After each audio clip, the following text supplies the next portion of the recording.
लोग टूट जाते हैं एक घर बनाने में, तुम तरस नहीं खाते बस्तियां जलाने में।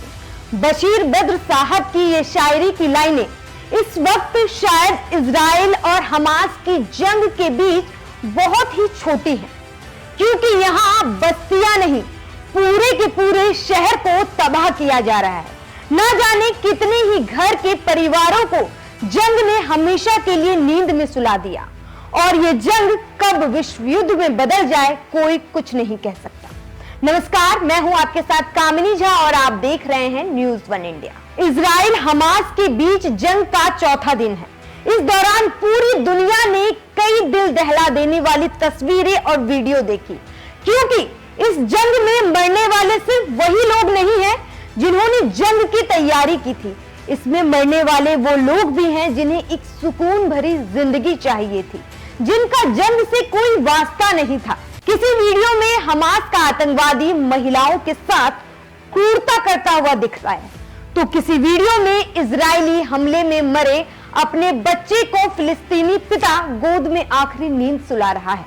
इन सबके बीच दुनिया दो धड़ों में बढ़ती हुई दिखाई दे रही है, और सवाल एक ही है कि इसमें पीड़ित कौन है और अपराधी कौन। 7 अक्टूबर को इजराइल हमास के बीच शुरू हुई इस जंग में जिस वक्त मैं इस वीडियो को रिकॉर्ड कर रही हूं, तब तक 1587 लोगों की मौत हो चुकी है।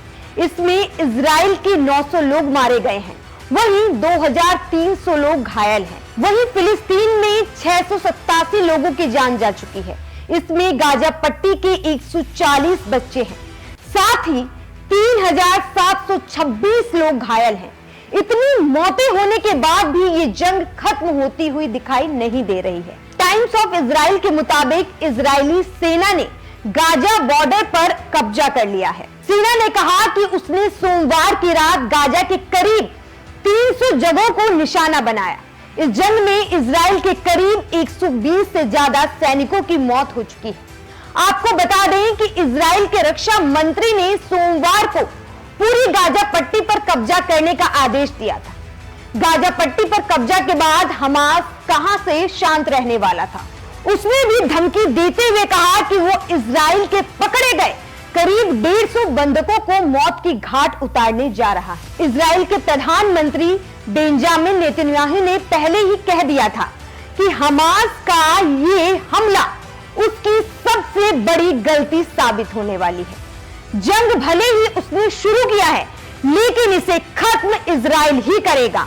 हम इसकी ऐसी कीमत वसूलेंगे जिसे हमास सहित इजराइल के बाकी दुश्मनों की पीढ़ियां दशकों तक याद रखेंगी। इस जंग को रोकने की कवायद कम ही कोई कर रहा है। दुनिया के दूसरे देश अपना अपना गुट बनाकर इस जंग को हवा देने में लगे हुए हैं। फिलिस्तीन और हमास के समर्थन में लेबनान के संगठन हिजबुल्लाह भी आ गया है, और उसने दुनिया के सबसे शक्तिशाली देश यानी अमेरिका को धमकी दे डाली। उसने कहा कि अमेरिका ने अगर जंग में दखल दिया तो मिडिल ईस्ट में अमेरिका के ठिकानों पर वो हमला कर देगा, क्योंकि फिलिस्तीन यूक्रेन नहीं है। आपको यहां बता दें कि पिछले कई महीनों से रूस और यूक्रेन के बीच जंग जारी है। हिजबुल्लाह की धमकी के बाद अमेरिका ने इजराइल का साथ देने के लिए अपनी मिलिट्री को भेज दिया है। यूएस डिफेंस के जहाज और लड़ाकू विमान इजराइल की तरफ बढ़ गए हैं। अगर ये जंग जल्द नहीं रुका तो सीरिया की तरह लंबे समय तक यहां हम जंग और तबाही देख सकते हैं। सबसे ज्यादा मासूम और निर्दोष लोगों की जान ऐसे जंगों में जाती है। इस तरह की जिंदगी लगातार खत्म होती जाएगी, जंग लगातार बढ़ते जाएंगे। अगर जल्द इस युद्ध को नहीं रोका गया तो जल्द ही इसे विश्व युद्ध करार दिया जा सकता है। इस मुद्दे पर आपकी क्या राय है, हमें कमेंट बॉक्स में जरूर बताएं, और इसी तरह की तमाम खबरों और वीडियो को देखने के लिए हमारे YouTube चैनल को सब्सक्राइब कीजिए।